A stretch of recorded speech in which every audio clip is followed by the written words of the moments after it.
শূন্য ধনাত্মক নাকি ঋণাত্মক সংখ্যা? এই প্রশ্নটা করলে আমরা অনেকেই কনফিউজ হয়ে যাই। আজকে আমরা আমাদের এই কনফিউশনটা দূর করব। দেখো এখানে একটি সংখ্যা রেখা দেওয়া আছে। এখন এই সংখ্যা রেখায় এইখানে আছে শূন্য, আর শূন্যর চেয়ে বড় সংখ্যাগুলোরে বলা হয় ধনাত্মক সংখ্যা বা পজিটিভ নাম্বার, এবং শূন্যর চেয়ে ছোট সংখ্যাগুলোকে বলা হয় ঋণাত্মক সংখ্যা বা নেগেটিভ নাম্বার। এখন আমাদের প্রশ্নটা হলো শূন্য ধনাত্মক নাকি ঋণাত্মক? উত্তর শূন্য ধনাত্মক বা ঋণাত্মক কোনোটা নয়, কারণ এর সাপেক্ষেই আমরা ধনাত্মক এবং ঋণাত্মক তুলনা করছি। তাই আমরা শূন্যকে ধনাত্মক অথবা ঋণাত্মক কোনোটি বলতে পারবো না, এটি একটি নিরপেক্ষ সংখ্যা হবে।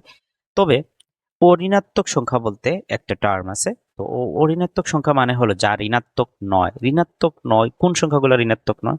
দেখেন, শূন্য থেকে শুরু করা যত পজিটিভ নাম্বার আছে এই কোনোটাই ঋণাত্মক নয়। এই কারণে শূন্য সহ সকল ধনাত্মক সংখ্যাকে বলা হয় অঋণাত্মক সংখ্যা।